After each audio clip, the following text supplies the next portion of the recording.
Shalom, selamat pagi. Kita akan kembali belajar pelajaran tematik kita, tema 8, subtema 1, pembelajaran 2-3, yaitu peristiwa siang dan malam dari halaman 102 sampai 108. Kalimat bisa dibuat berdasarkan gambar. Langkah-langkah membuat kalimat berdasarkan gambar yaitu yang pertama, perhatikan gambar dengan seksama. Kemudian mulailah menulis kalimat sesuai gambar. Nah, pada saat kalian menulis kalimat sesuai gambar, kalian menggunakan kata-kata sendiri. Kemudian setelah itu tulislah kalimat diawali dengan huruf besar dan gunakan tanda baca yang tepat. Nah, sekarang perhatikan contoh berikut. Ini ada sebuah gambar ya, kalian perhatikan pada gambar tersebut. Nah, dari gambar ini kita perhatikan ya, ada beberapa kalimat yang bisa kita buat. Pertama, cuaca terlihat cerah di siang hari. Kemudian, matahari bersinar terang. Lalu, langit dihiasi awan berwarna putih. Kita lihat lagi contoh berikutnya, ya ini keadaan di malam hari.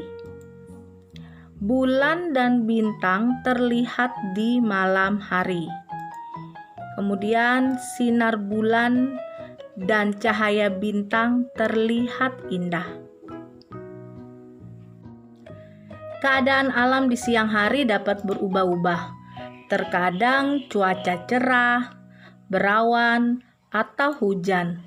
Kegiatan yang dapat dilakukan saat cuaca cerah tentu berbeda dengan saat mendung atau hujan. Nah, sekarang perhatikan contoh berikut. Ini adalah sebuah kegiatan yang dilakukan oleh anak-anak, ya. Nah, saat cuaca cerah, kita dapat bermain di luar rumah. Seperti ini, bermain sepak bola di lapangan.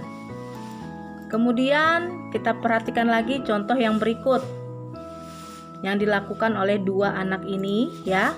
Nah, saat cuaca hujan, kita dapat bermain bersama di dalam rumah. Ini juga bisa dilakukan di cuaca cerah ataupun hujan. Nah, pada saat hujan kita bisa melakukan hal ini di dalam rumah ya. Contohnya bermain bersama adik. Setiap benda memiliki panjang masing-masing. Panjang sebuah benda dapat diukur menggunakan satuan tak baku. Nah, contoh satuan tak baku yaitu jengkal, langkah, hasta, dan depa. Nah, kita lihat ya contoh satuan panjang tak baku. Kita pertama lihat jengkal.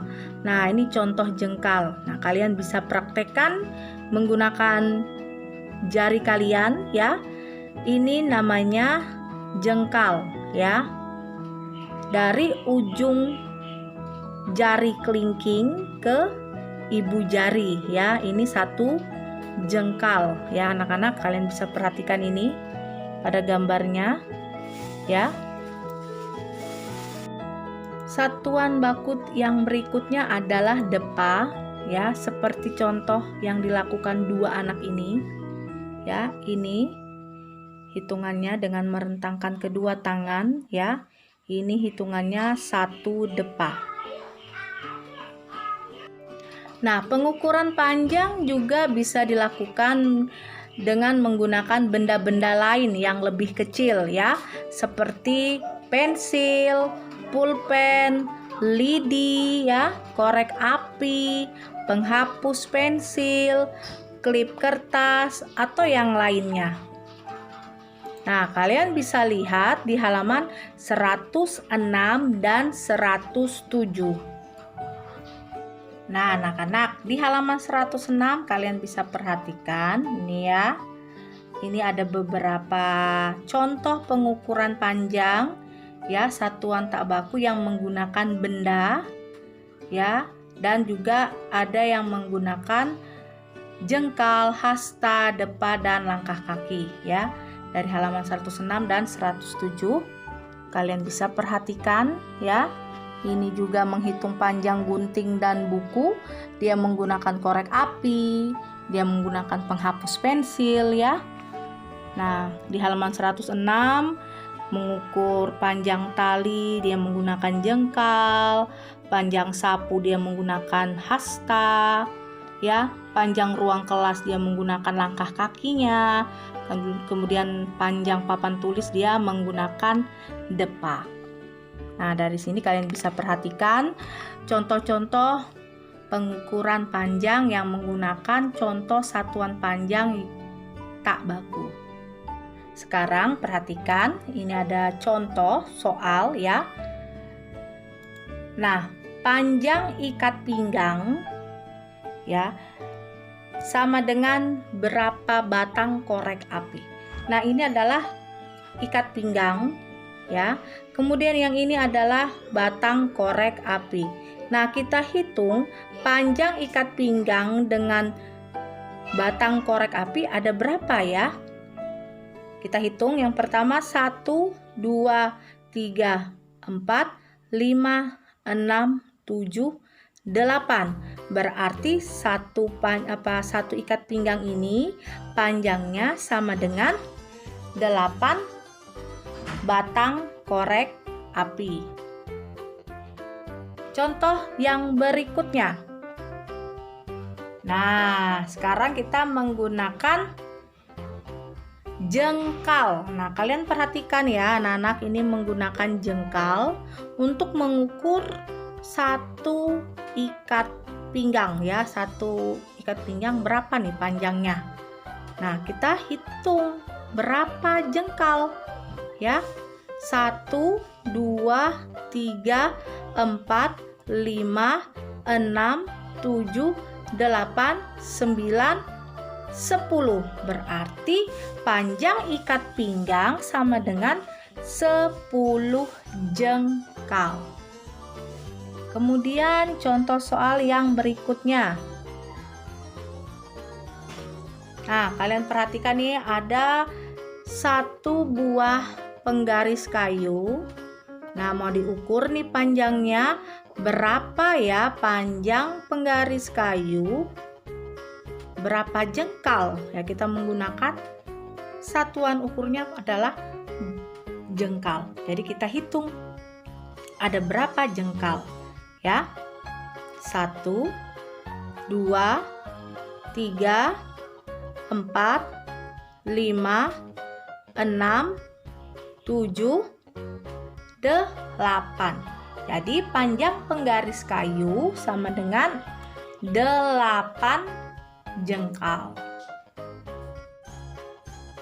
Nah, masih ingat enggak ini gambar apa anak? Yang ini adalah contoh gambar apa? Ada yang tahu? Ini adalah gambar padi. Yang di sebelahnya ada warna putih dan hijau, ini adalah gambar kapas ya. Ini adalah padi dan kapas. Nah, padi dan kapas ya merupakan simbol sila kelima Pancasila. Nah, masih ingatkah kalian bunyi sila kelima? Ya, sila kelima Pancasila adalah keadilan sosial bagi seluruh rakyat Indonesia. Nah, kita perhatikan ya, padi dan kapas ini dia mencerminkan pangan dan sandang. Pangan itu adalah makanan, sandang itu adalah pakaian. Nah, pangan dan sandang merupakan kebutuhan dasar manusia. Kebutuhan tersebut harus tercukupi secara adil. Jika pangan dan sandang terpenuhi, maka rakyat akan hidup makmur. Nah, dalam bersikap sehari-hari, kita harus bersikap adil kepada teman-teman. Selain itu juga, kita selalu berbuat baik kepada semua. Karena sikap ini sesuai dengan sila kelima pada Pancasila. Seperti pada lambang kapas ya, yang melambangkan kelembutan dan kebaikan. Warna putihnya ya melambangkan kebenaran. Nah, materi untuk pembelajaran 2 sampai 3 sudah selesai ya. Nah, anak-anak kalian ada tugas di halaman 103 sampai 104. Seperti ini ya. Di halaman 103, lalu di sebelahnya 104. Ini 103, ini 104. Nah, ini ada sebuah gambar. Tugas kalian membuat kalimat satu saja kalimatnya ya. Misalkan nomor 1. Nah, gambar ini kalian buat satu saja kalimatnya sesuai dengan gambar ini, nomor 1. Lalu nomor 2, buat lagi kalimatnya sesuai dengan gambar nomor 2. Kemudian juga nomor 3, kalian buat lagi kalimatnya di sini sesuai dengan gambarnya. Jadi masing-masing gambar kalimatnya satu ya. Nanti kalian coba membuat kalimat berdasarkan gambar. Nanti jangan lupa dikumpulkan paling lambat hari Sabtu ya. Tugasnya jangan lupa. Ini adalah tugas untuk materi kita hari ini. Oke anak-anak, sekarang materi yang kedua ya. Masih tetap di tema 8, subtema 1. Nah, kali ini kita lanjut lagi untuk pembelajaran 4 sampai 5. Dimulai dari halaman 108 sampai 113. Kalimat merupakan rangkaian kata yang memiliki makna. Ya, kalimat merupakan rangkaian kata yang memiliki makna. Ini ada beberapa contoh kalimat yang menggunakan kosakata siang dan malam ya. Ada kata awan. Nah, dari kata awan kita buat kalimat ya. Awan di langit terlihat bagaikan gumpalan kapas. Nah, ini kalimat ini diambil dari kata awan ya. Kemudian bulan. Dari kata bulan kita bisa buat kalimat ya. Contohnya, malam ini bulan purnama bersinar terang. Ya. Kemudian dari kata panas ya. Nah, dari kata panas kita bisa buat kalimat seperti ini. Panas matahari siang ini sangat terasa di kulit. Oke.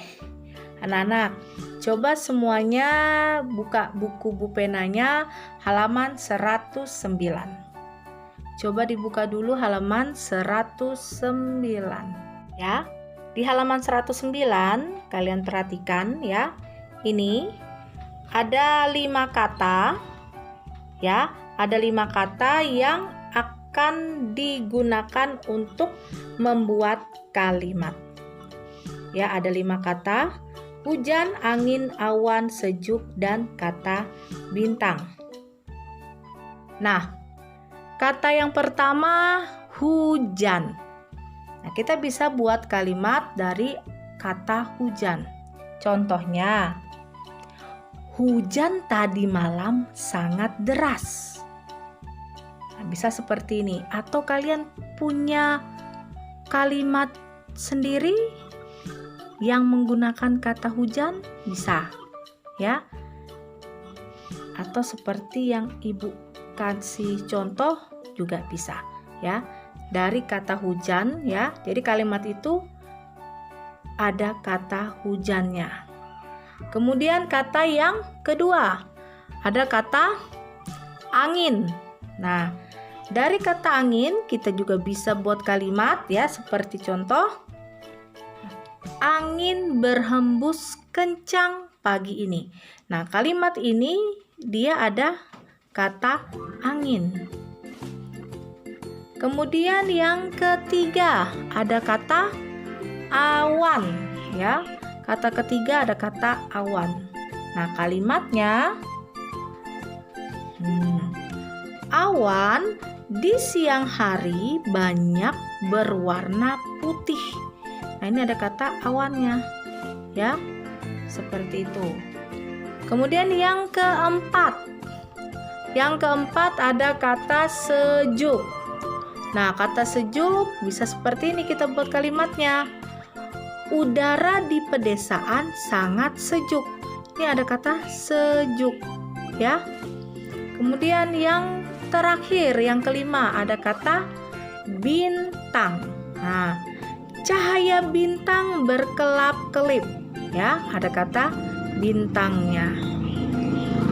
Nah, dalam kita membuat cerita berdasarkan gambar, ya, ada yang perlu diperhatikan langkah-langkahnya. Yang pertama, nah, kita harus perhatikan dulu gambar yang akan kita buat cerita, ya. Kita perhatikan dulu gambarnya satu persatu dengan seksama. Setelah kita perhatikan gambarnya, barulah kita buat kalimat setiap gambarnya. Jadi buat kalimat itu sesuai dengan gambarnya, ya. Setelah kita buat kalimatnya, nah, barulah kita rangkai kalimatnya menjadi sebuah cerita yang padu. Nah, itu langkah-langkah membuat cerita berdasarkan gambar. Nah, anak-anak, coba kalian semua buka buku bupenanya halaman 111, ya. Di halaman 111 seperti ini. Ya, nih 111 kalian bisa perhatikan di paling bawah, ayo berlatih. Ya, seperti tampilan ini. Nah, ini ada 3 buah gambar berseri, ya. Kita akan membuat sebuah cerita sederhana. Jadi, yang perlu kita perhatikan adalah pertama, mengamati gambar itu. Kita perhatikan gambar tersebut, ya. Setelah kita amati, barulah kita membuat sebuah kalimat di setiap gambarnya. Oke, ini ada 3 gambar. Gambar pertama, gambar kedua, dan gambar ketiga. Kita akan mulai pada gambar yang pertama. Nah, kalian bisa bebas membuat kalimatnya ini seperti apa. Yang jelas harus sesuai dengan gambarnya. Kalian boleh menggunakan nama orang, bebas, ya. Terserah. Ibu kasih contoh. Nah, Edo bermain sepak bola bersama teman-temannya di lapangan. Nah, bisa seperti itu. Kalau mau buat misalkan contohnya Bibo bermain sepak bola bersama, bisa disebutkan nama teman-temannya, misalnya Edo, Agus, disebutkan semuanya di lapangan, di halaman sekolah boleh, atau dimanapun, ya, sesuaikan dengan gambarnya, ya. Tuh, seperti itu gambar yang pertama. Setelah kita amati, baru kita buat dulu kalimat gambar yang pertama. Kemudian gambar yang kedua, ya. Setelah itu kita perhatikanlah gambarnya, ya, supaya kita pada saat menulis kalimatnya sesuai. Boleh seperti ini, ya. Ibu mengamati gambar ini. Tiba-tiba awan terlihat gelap. Tanda akan turun hujan. Edo dan teman-teman segera pulang ke rumah. Ya, tuh seperti itu. Ya, karena mau hujan, ya, ibu lihat di sini. Nah, mereka segera pulang ke rumah. Itu gambar yang kedua kalimatnya. Kalau sudah, lanjut lagi gambar yang ketiga. Kalian amati gambar ketiga. Kalian bisa buat kalimat seperti yang ibu contohkan. Setelah Edo tiba di rumah, maka hujan pun turun dengan deras. Nah, setelah kita membuat kalimat, kita gabungkanlah kalimat itu sehingga dia menjadi sebuah cerita yang padu. Ya, kita sudah buat kalimat di masing-masing setiap gambar, baru kita rangkaikan kalimatnya jadi satu sehingga menjadi sebuah cerita yang padu ya. Nih, tadi di gambar pertama, Edo bermain sepak bola bersama teman-temannya di lapangan. Tiba-tiba awan terlihat gelap, tanda akan turun hujan. Edo dan teman-teman segera pulang ke rumah. Nah, ini tadi tuh di gambar kedua ya kalimatnya. Kemudian setelah Edo tiba di rumah, maka hujan pun turun dengan deras. Nah, ini ya yang tadinya merupakan kalimat di masing-masing setiap gambar. Nah, kita satukan, kita padukan sehingga menjadi sebuah cerita ya. Seperti itu. Nah, sekarang kita lanjut ke materi berikutnya ya. Coba kalian buka halaman 113. Halaman 113.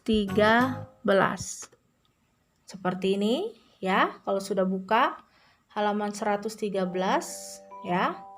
Nah, di halaman 113 kita akan menghitung ya anak-anak panjang benda-benda ya sesuai dengan satuan tak bakunya masing-masing ya. Untuk nomor 1, nah ini panjang buku ya, panjang buku ini berapa korek apinya? Kita hitung ya. Bersama-sama. 1, 2, 3, 4, 5, 6. Berarti panjang buku sama dengan 6 korek api ya. Oke, sekarang yang B, yang di bawah ya. B, panjang kuas. Nah, panjang kuas, kita lihat kuas ini berapa ya korek apinya? Kita hitung ya. 1, 2, 3, 4, 5. Berarti jawabannya adalah 5 korek api. Kemudian yang C, ya pensil nih, ada berapa ya panjang korek apinya? 1, 2, 3, 4. Berarti ada 4 korek api. Kemudian yang ke bagian terakhir D, gunting. Ya, kita hitung ya berapa korek apinya ya di bawah ini.